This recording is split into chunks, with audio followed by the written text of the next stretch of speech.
اللہ کا نام لے کر جو بڑا مہربان نہایت رحم والا ہے۔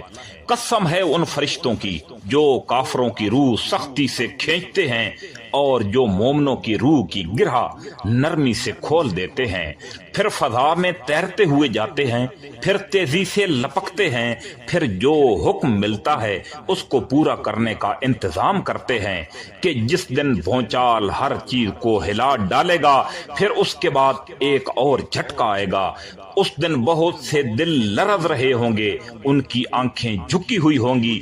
یہ کافر لوگ کہتے ہیں کہ کیا ہم پہلے والی حالت میں لوٹا دیے جائیں گے؟ کیا اس وقت جب ہم وہ سیدھا ہڈیوں میں تبدیل ہو چکے ہوں گے؟ کہتے ہیں کہ اگر ایسا ہوا تو یہ بڑے گھاٹے کی واپسی ہوگی۔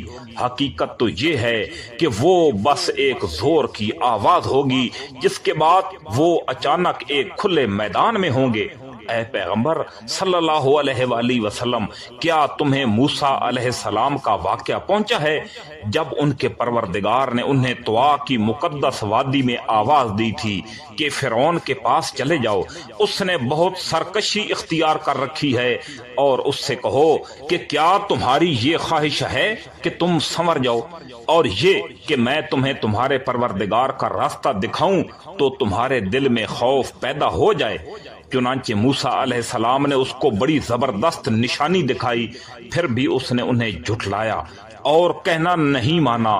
پھر دوڑ دھوپ کرنے کے لیے پلٹا، پھر سب کو اکٹھا کیا اور آواز لگائی اور کہا کہ میں تمہارا اعلیٰ درجے کا پروردگار ہوں۔ نتیجہ یہ ہوا کہ اللہ نے اسے آخرت اور دنیا کے عذاب میں پکڑ لیا۔ حقیقت یہ ہے کہ اس واقعے میں اس شخص کے لیے بڑی عبرت ہے جو اللہ کا خوف دل میں رکھتا ہے۔ انسانوں، کیا تمہیں پیدا کرنا زیادہ مشکل ہے یا آسمان کو؟ اس کو اللہ تعالیٰ نے بنایا ہے، اس کی بلندی اٹھائی ہوئی ہے، پھر اس سے ٹھیک کیا ہے، اور اس کی رات کو اندھیری بنایا ہے، اور اس کے دن کی دھوپ باہر نکال دی ہے، اور زمین کو اس کے بعد بچھا دیا ہے، اس میں سے اس کا پانی اور اس کا چارہ نکالا ہے، اور پہاڑوں کو گاڑ دیا ہے تاکہ تمہیں اور تمہارے مویشیوں کو فائدہ پہنچے۔ پھر جب وہ سب سے بڑا ہنگامہ برپا ہوگا جس دن انسان اپنا تمام کیا دھرا یاد کرے گا اور دوزخ ہر دیکھنے والے کے سامنے ظاہر کر دی جائے گی، تو وہ جس نے سرکشی کی تھی اور دنیا کی زندگی کو ترجیح دی تھی تو دوزخ ہی اس کا ٹھکانہ ہوگی۔